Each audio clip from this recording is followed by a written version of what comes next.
So here is the exam prep for geometry. I just want to go over a few basic ideas that were discussed this semester during the geometry chapter. So you may remember the words complementary and supplementary angles. So complementary angles are angles that add up to be 90 degrees. So for instance, anytime I can see that I have a right angle, okay, so in this case they haven't indicated, and they probably should. So I know that if this is a right angle, then angle A, whatever it is, and angle B should add up to give a total of 90 degrees. So in other words, if I knew, for instance, that angle A was, I don't know, let's say 40 degrees, then that would tell me automatically that angle B would have to be 90 minus the 40, or 50 degrees, right? So that's an example of complementary angles. Supplementary angles, on the other hand, add up to 180 degrees. So we can see that here I have a straight line, and a straight line is exactly 180 degrees, right? So if you're in problems involving geometry, you're going to want to look for those straight lines or those right angles in order to help you fill in some missing pieces. So like for instance over here, if I knew that angle B was 40 degrees, then I know right off the bat that angle A would have to be 140, because together they must add up to 180 degrees. Okay, so remember, I remember complementary versus supplementary. C comes first in the alphabet, it's the lower of the two angles. S comes later, it's the higher of the two angles. That might be something that helps you remember which is which in order to solve some problems.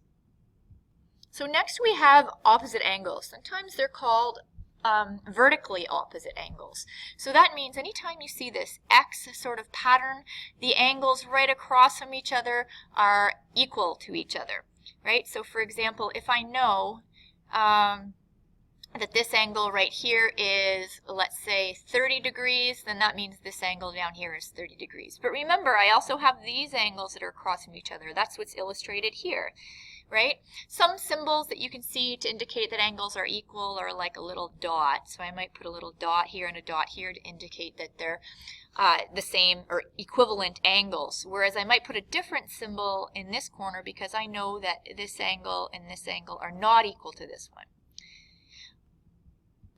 Next, you'll remember parallel lines. So remember that lines are parallel only if they indicate using special symbols.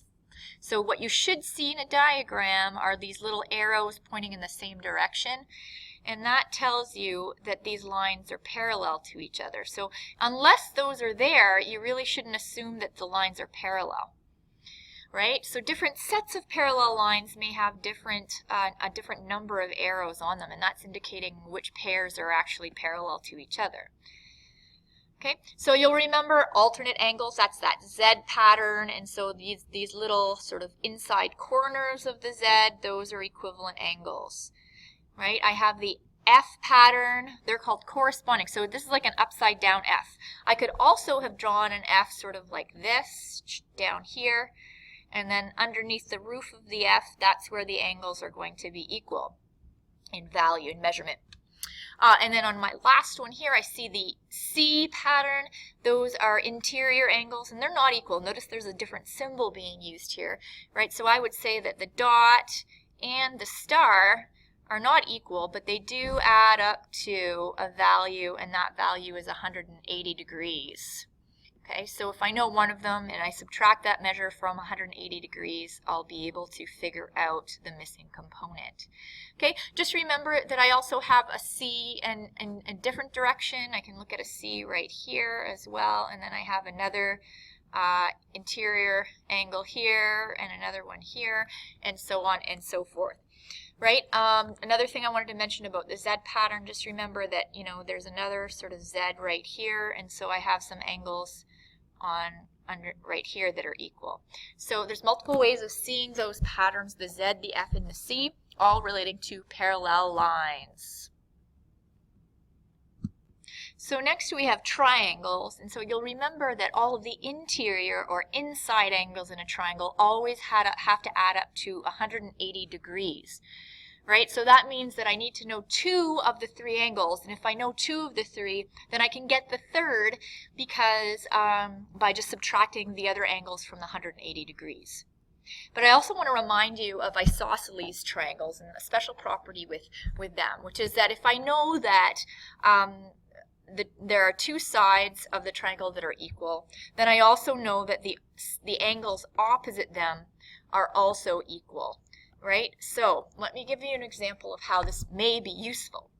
So you'll remember again that all of the angles in a triangle have to add up to 180 degrees. So in an isosceles triangle, let's just say that I knew that this angle right in here, and I'm just picking this value, is 40 degrees. Let's say I knew this was 40 degrees. Well, I know that the remainder from 180 and 40 is 140 degrees. But I know that, that measurement of 140 degrees has to be split evenly between the 2 remaining angles, right? So the 140 has to be split evenly between these guys. So what that tells me is that the 140 divided by 2 tells me that each of these angles here has to have a measure of 70 degrees. So that goes for both of them. So that's where you might be able to use properties of isosceles triangles. So the last topic in this unit that I want to talk about is quadrilaterals. So a quadrilateral is a polygon that has 4 sides.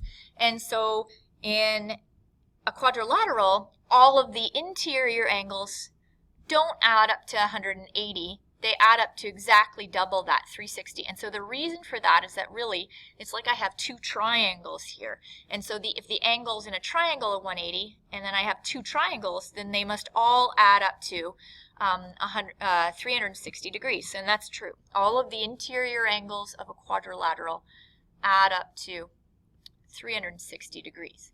Now the interesting thing here is that so do the exterior angles. In fact, all of the exterior angles of any polygon, right, that's these angles on the outside, all have to add up to 360 degrees. That's pretty wild. Right? So, and so on and so forth. So that's a really good piece of information to help you if you have any polygon, be it pentagon, hexagon, and so on and so forth. So, but then I also have some other specific quadrilaterals that have particular properties.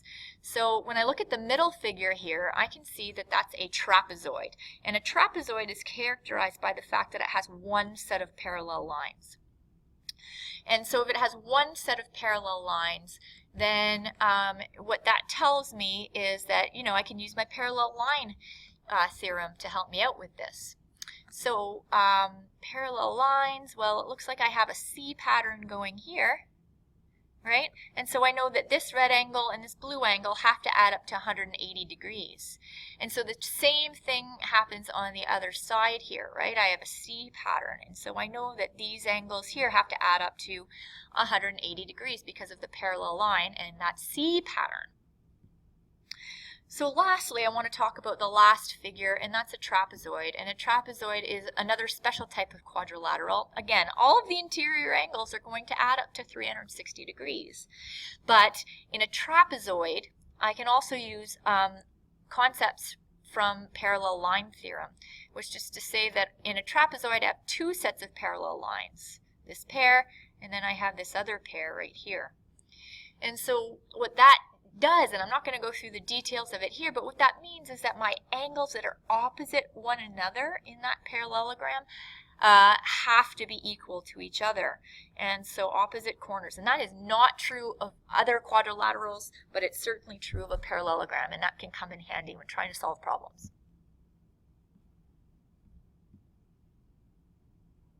Alright, so I'd like to take you through a couple practice multiple choice here. So remember, with multiple choice questions, sometimes you can pick out a couple of answers that don't make sense at all. We have to be really careful in geometry though, because at the beginning of the exam they tell us that none of these diagrams are to scale. So we can't really use our judgment and say, oh well, that looks like it might be a right angle, so therefore it is. They have to tell us that it's a right angle by putting in a symbol kind of like that. And the same goes with parallel lines and every other kind of symbols that we use to indicate certain measurements. All right, so let's figure out what we know here. So I know that I can see a triangle here. So it makes sense for me to try and use that fact and use it to help me solve for x here, right? So when I look at this, I know that all of the angles in here are going to have to add up to 180 degrees. So I can figure out what this little small part is right here by saying 180, subtract 23, and subtract 56. And that gives me a measure of 101 degrees. So I know that this little bit here is 101 degrees, right? But I don't really care about that angle. That's not the one I'm really concerned about. I'm concerned about this little one right here. But if I look carefully, I can see that the two of those angles together, right, the 101 and then my little x here, they make up a straight line, and that gives me 180 degrees.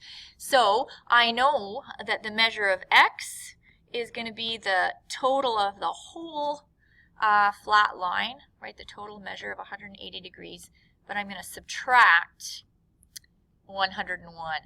Now, an interesting property is that, you know, the exterior angle right here, x, is equal to the sum of the other interior angles that are opposite it. So that's something that you can use as well.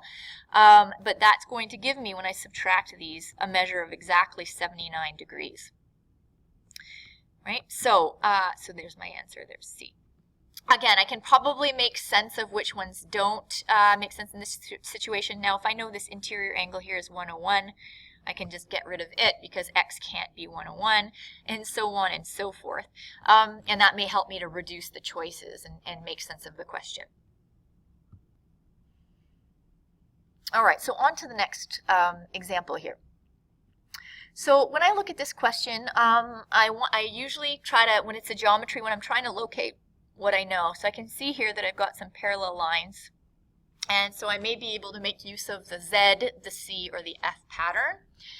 I also see that I have another set of parallel lines, right? This is indicating parallel line, and this is parallel with that. So, you know, that can be of use to me.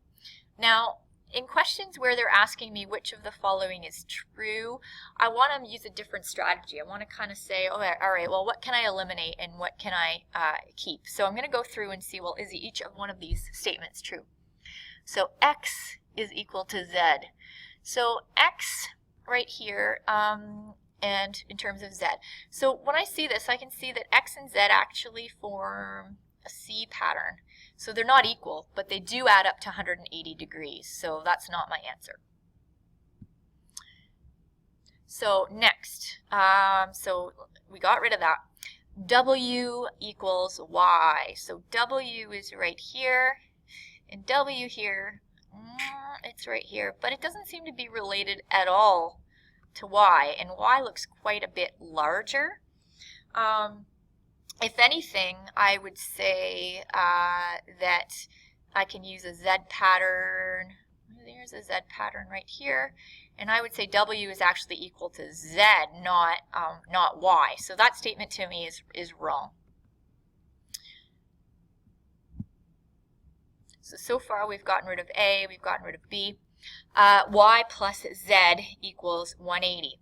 So Y plus Z, well, how are they related? It looks to me like there's a C pattern here, and they're in co-interior angles. So that one I'm just going to put a little mark beside because that might be true. And the last thing, oopsies, and the last thing I'm going to do is I'm going to take a look at this last one. So W plus Z. W and Z, well, W and Z, again, remember, they form that Z pattern. They're interior angles. That's like the Z pattern, and so they should be equal. They're not going to be equal to 180 degrees, so I'm going to get rid of that. And what that tells me definitively is that C is my answer. Congratulations if you got that right. So now you're ready to go on and complete today's section of your CCT on geometry. Please let me know if you need any assistance.